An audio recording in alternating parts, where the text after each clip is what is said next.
Pessoal, bom dia. Dando continuidade, capítulo 18 de Holodomor, o Holocausto Esquecido. Shevchenko resiste, mas é subjugado. A batalha pela safra ucraniana de trigo de 1932 começou quase 2 meses antes da colheita. No fim de maio, apareceram alguns estranhos na nossa vila e pouco a pouco começamos a descobrir quem eram eles. O partido havia mobilizado 112 mil dos seus membros mais ativos e confiáveis para organizar a rápida colheita da nova safra e para garantir a sua requisição veloz e segura e a entrega final ao Estado. Logo, esses membros do partido se tornaram conhecidos por nós como os milhares.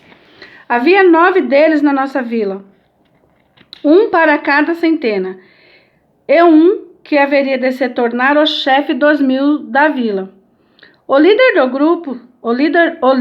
grupo todo, o antigo chefe dos mil, o camarada Xerepim, na companhia de seu entourage, foi transferido para uma outra vila. De pronto, esses novos homens das milhares tomaram conta de toda a vila como tiranos, impondo sobre nós a sua vontade e as suas exigências. O nome do novo chefe dos 1000 da vila era Levitz. Nós o chamávamos de camarada Levitsk, ou simplesmente de camarada chefe dos 1000. Ninguém sabia de onde ele viera, mas deve ter sido de uma das cidades grandes. Ele possuía maneiras urbanas e, embora não falasse em ucraniano fluente, tentava falar de uma maneira elegante e educada. Tinha um cabelo escuro que não dava sinais de ficar grisalho, embora ele devesse já ter mais de 50 anos e tinha estatura mediana. Acreditávamos que ele fosse casado, pois usava um anel simples de ouro, mas não ouvimos nada a respeito de sua mulher ou de sua família. Ele era um típico habitante citadino. Não havia nada fora do usual na sua aparência. Contudo, o seu olhar e a maneira com que falava conosco revelavam a contragosto o ódio que sentia por nós, as pessoas que estavam incumbidas de governar. O camarada Levitsk e os seus colegas assumiram sem demora os seus postos de autoridade na vila. No dia seguinte, ouvimos que ele havia trazido de volta o sistema de administração da vila estabelecido pelo camarada Zeitlin, o nosso primeiro chefe dos 1000, em 1930. Uma vez mais, fomos enlaçados pelo emaranhado das unidades administrativas compostas de centenas, dezenas e grupos de 5. Ficamos sujeitos novamente a assembleias intermináveis e a nauseantes discursos de propaganda. Uma vez mais, fomos forçados a participar das competições socialistas. Entre essas unidades administrativas, tivemos de retornar à prática de pisar no caminho, desta vez por não entregarmos os estoques escondidos, que eles acham que nós tínhamos, de comida e assim por diante.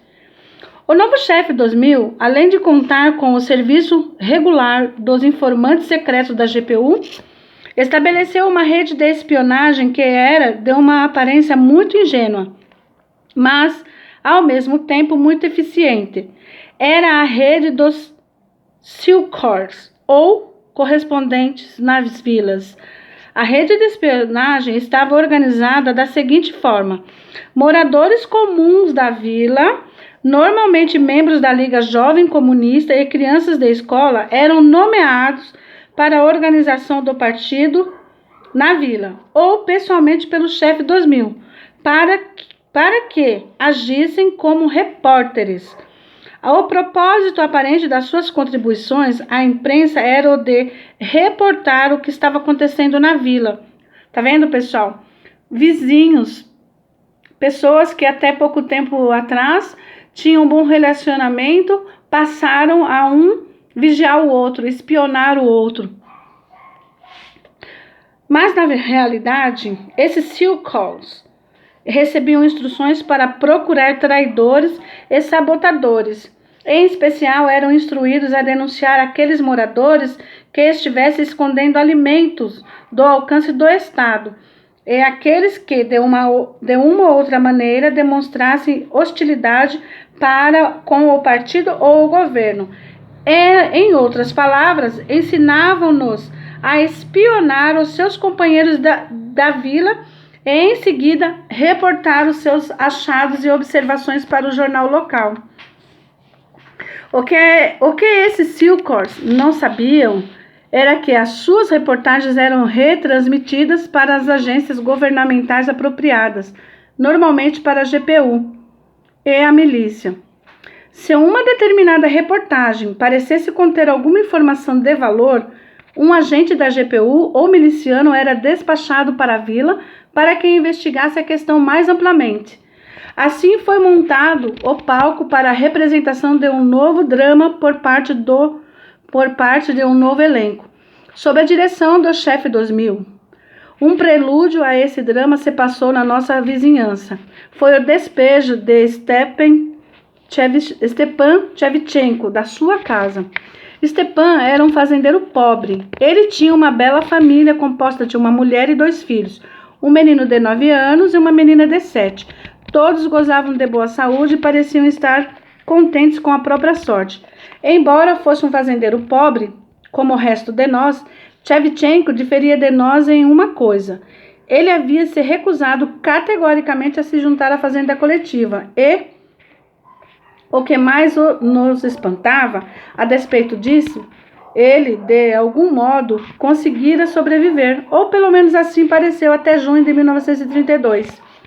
Ele pagou todos os seus impostos em bens em dinheiro para o ano de 1932 e aparentemente pensava que o governo o deixaria em paz, ao menos por algum tempo. Mas ele foi excessivamente otimista. Um dia ele recebeu uma ordem que requeria que entregasse 500 quilogramas de trigo ao Estado. Ele realizou a entrega integralmente, mas ele mal havia feito isso quando recebeu uma outra ordem. Desta feita, exigiam o dobro da quantidade de trigo, algo que eles sabiam que ele não tinha como entregar porque já não lhe restava nenhum. As suas explicações foram em vão. Os funcionários insistiam e ameaçaram deportá-lo para a Sibéria. Ele sabia que eles falavam sério, de modo que se viu forçado a vender tudo o que tinha de valor, incluindo a sua vaca, para comprar a encomenda de trigo. Ele acreditou ingenuamente que agora os seus problemas haviam acabado.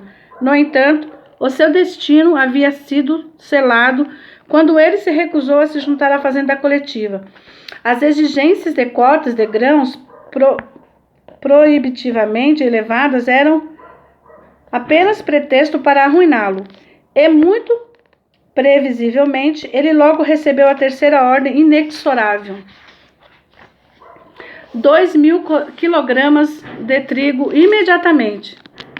Isso ele não tinha como fazer. Ele não possuía mais nada de valor que pudesse vender para, com isso, comprar mais grãos. Ele e sua família já estavam na miséria. Num dia fatídico, a Comissão de Aprovisionamento do Pão fez-lhe uma visita. Eles fizeram uma busca em sua propriedade por grãos escondidos, mas não encontraram nada. Todavia, ele foi rotulado como Kurko, e ele e sua família receberam ordens para deixar a sua casa imediatamente. A casa, junto com tudo o que pertencia aos Shevchenko, foi confiscada e destinada a tornar-se propriedade socialista. Tá vendo? Ao ouvir essa proclamação, Shevchenko e sua família se opuseram com uma luta desesperada. Os seus gritos, os berros e os clamores dos funcionários atraíram a nossa atenção. Meu irmão e eu corremos para lá para ver o que estava se passando. Shevchenko estava engalfinhando num combate corporal com alguns membros da comissão. Ele tentava se desvencilhar deles enquanto bradava que não iria abandonar a casa que ele havia construído com as próprias mãos e com o suor do rosto. Ele implorava que eu deixasse em paz, pois ele era pobre e não tinha mais grãos. A mulher dele agarrava-se ao batente da porta, resistindo a todas as tentativas de arrancá-la de lá. Os seus pobres filhos desamparados apenas ficavam ao longo, chorando amargamente. O camarada-chefe 2000 não participou da luta. Ele estava fumando e vendo os seus homens cumprirem as ordens. Depois que subjugaram Tchevchenko, eles amarraram as mãos por trás das costas e o levaram para fora. Para uma criança que estava à espera. Para uma carroça que estava à espera. A sua mulher, ainda se debatendo, teve de ser levada embora da casa, segurada pelas mãos e pelos pés, e jogada na carroça. Às crianças não restara nada a fazer, senão seguir mansamente os pais. Um dos homens conduziu a carroça e sua carga, que evocava tanta pena, em direção ao centro da vila. Depois de algum tempo, os membros restantes da comissão saíram da casa. O camarada-chefe 2000 a trancou com um cadeado. Em seguida foram embora como se nada tivesse acontecido. Depois soubemos que a casa de Tchevchenko se tornaria quartel-general da primeira centena. As instalações anteriormente usadas com esse fim haviam sido destruídas pelo fogo durante o tumulto.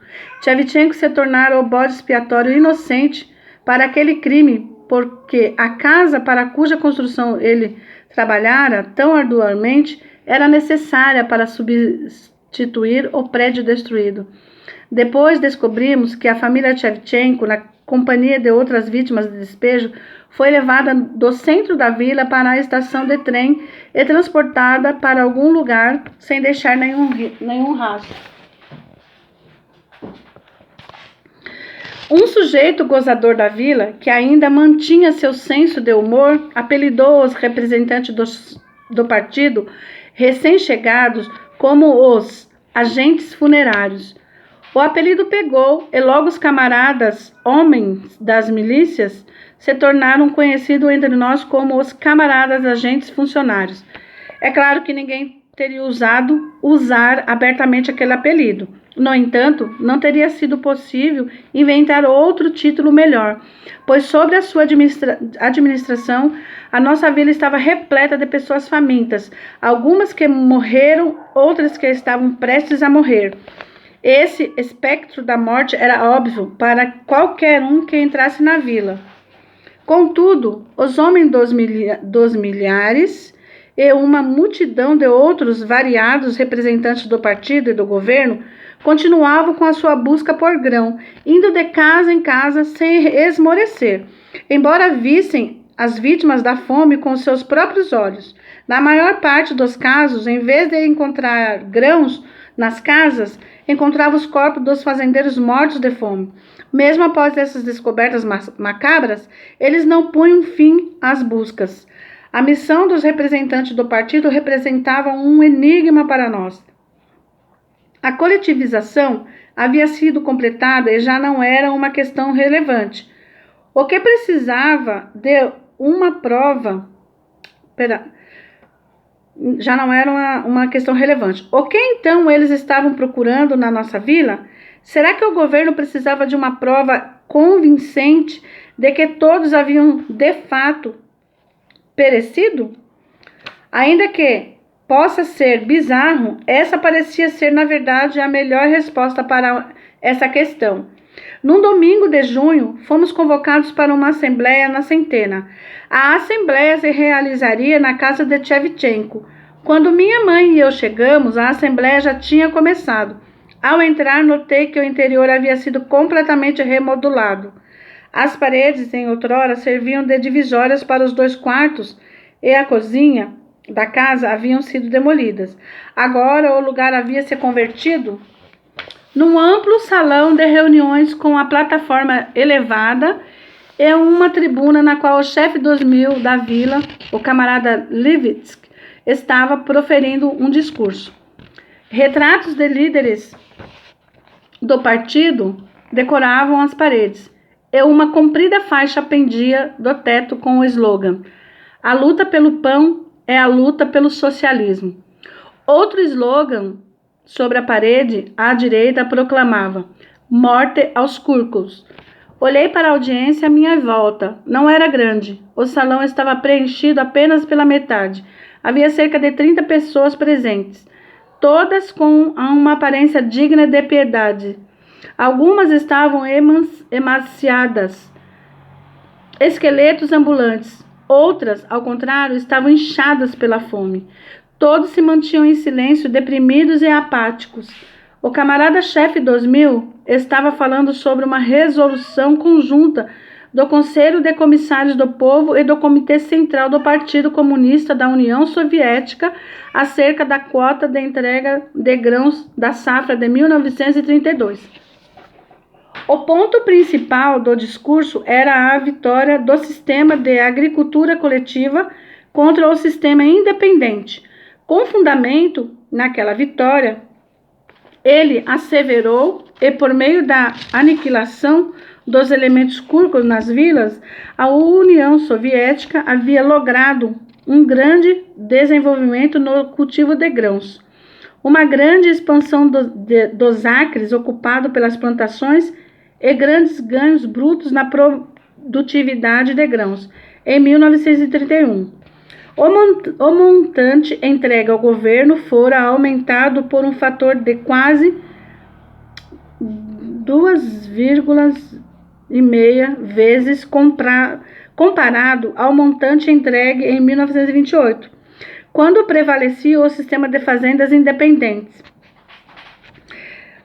O camarada-chefe 2000 reiterou que a União Soviética havia superado a grande crise agrícola, exclusivamente graças à realização das políticas do partido de Lenin. Então, ele anunciou que, em 1932, a Ucrânia, como um todo, e também a nossa vila, teriam de entregar a mesma quota de grãos do último ano. Havendo terminado de ler e de interpretar a resolução conjunta, o camarada-chefe 2000 passou a louvar a agricultura coletiva. Tentou vigorosamente demonstrar que, por meio da agricultura coletiva, a União Soviética em breve alcançaria e superaria a América e a Europa no coletivo de grãos. O aumento na entrega de grãos na comparação das safras de 30 e 31 servia como uma boa prova disso, ele disse. Mas é mentira, né? Concluiu a exigência de que a quota de aprovisionamento de grãos para 32 fosse cumprida a todo custo. Isso deveria ser feito assim que a safra houvesse sido coletada, em vez de esperar até janeiro de 33, como a resolução indicava. Assim, procedendo, nós, os moradores, provaríamos a nossa lealdade à causa comunista. Com isso, a Assembleia chegou ao fim.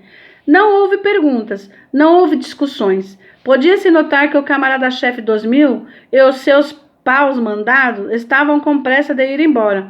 Queriam evitar ter de ouvir sobre a fome que graçava entre nós. O discurso motivacional do camarada-chefe 2000 não fazia muito sentido. Os números que apresentava para a cota de entrega total de grãos em toda a Ucrânia, em especial na nossa vila, não significavam nada para nós, nem tinham muita importância. Os nossos reservatórios de grão, conforme sabíamos e compreendíamos perfeitamente bem, estavam vazios. Também sabíamos o quanto era enganoso atribuir o aumento da entrega de grãos em 31, comparado a 28, a superioridade da agricultura coletiva face à individual. Sabíamos muito bem, com base na nossa experiência, que o aumento era devido a outros fatores. Para aumentar a entrega de grãos em 30 e 31, todos os estoques e reservas e até mesmo as sementes para o plantio foram cruelmente confiscadas dos fazendeiros sem nenhuma consideração às suas necessidades. O anúncio pelo camarada-chefe 2000 de que em 32 nós tínhamos de entregar a mesma cota de grãos que em 31 foi para nós um duplo golpe. Simplesmente não tínhamos como cumprir as suas exigências. A cota de grãos de 32 não foi baseada na verdadeira quantidade de grãos usados na semeadura, cultivados e colhidos. Baseava-se num plano irrealista do governo. Os fazendeiros ou não estavam habituados ou não estavam interessados no trabalho das fazendas coletivas. Havia uma escassez de mão de obra e de animais de tração. Por causa da fome, muitos moradores estavam fracos demais para trabalhar ou haviam abandonado inteiramente a vila em busca de comida. Como consequência, grande parte da terra coletiva se mantinha inutilizada. Uma grande parte, se não mesmo a metade da safra de grãos, se perdeu nos campos durante a colheita. Tais perdas ocorreram durante a colheita de 31, e um número ainda maior de perdas era esperado durante a colheita de 32. Além disso, os fazendeiros